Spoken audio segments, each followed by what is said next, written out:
Hey guys, Bennett Ring here, Editor-in-Chief of IGN Australia.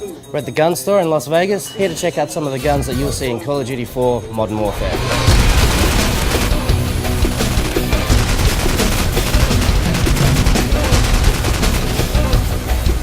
So we're inside the gun store with Jeremy Sayer. He's the armor smith and range master down here.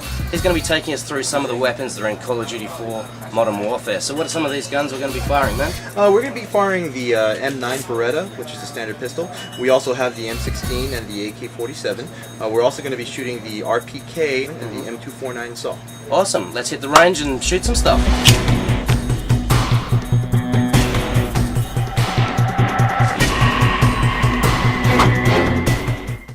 If there's a guy shooting at you from across a football field, you're probably better off throwing this gun at him than trying to shoot him with it. You only want to use the 92F when you're so close to that stinky Russian terrorist that you can smell the cheap Polish vodka on his breath. When I fired it at the range, I was lucky to hit the target, let alone shoot it accurately. However, it's a great gun for the geekier gamer.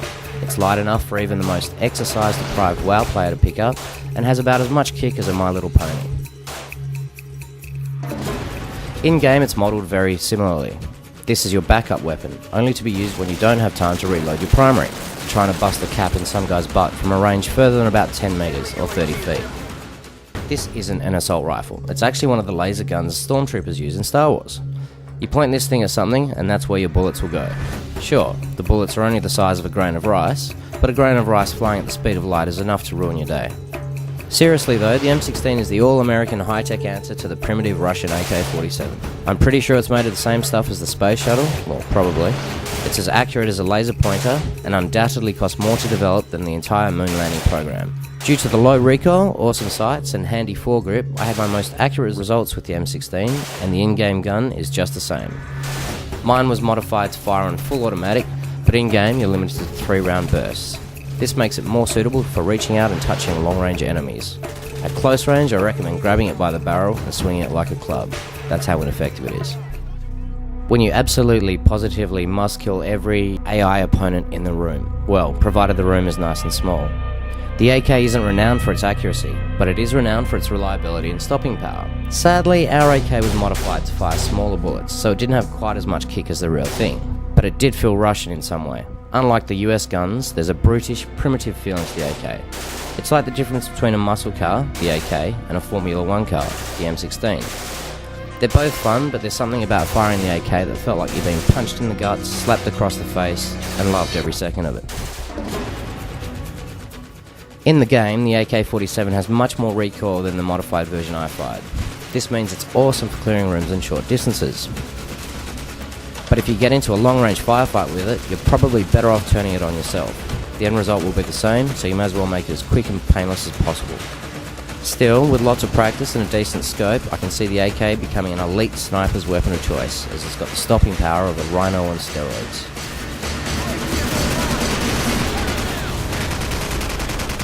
Remember the wood-panelled car in the Brady Bunch? That's what the RPK is.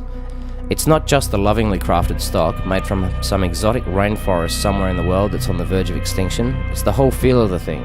Like the Bradymobile, this thing is chunky, fat and heavy, and it smashes through anything that gets in the way. Thanks to the bipod on the version I fired, it was actually surprisingly accurate. Provided, that is, that I didn't fire it on full auto, which is about 6 billion rounds a second. But there's no fun in semi-auto fire, so I squeezed off all my rounds as quickly as possible. Again, our version was modified to fire smaller rounds, so that probably accounts for its controllability. In the game, this is the godfather to the AK-47. Big bullets, terrible accuracy on full auto, and designed more for suppressing the enemy rather than making them bleed.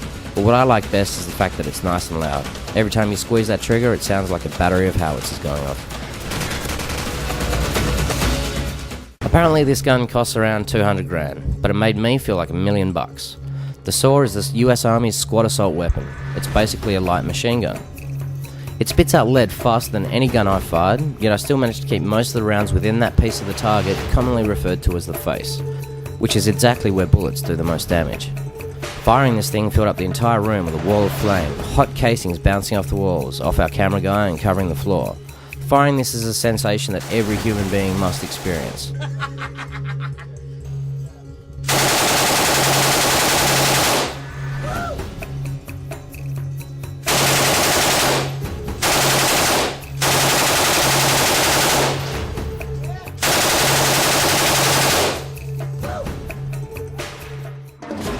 Infinity War has totally nailed the saw in the game, right down to the way that it sort of stutters when firing. It's not a smooth, regular rate of fire. Instead, the saw pumps out bullets when it feels like it, as fast as it can, trying to force out the next bullet before the previous one is detonated. This is the ultimate area denial weapon. Use it wisely to block off choke points, but be warned, it's a heavy mother. Only the strongest of warriors, like the IGN staff from Australia, should hold this bad boy for extended periods of time.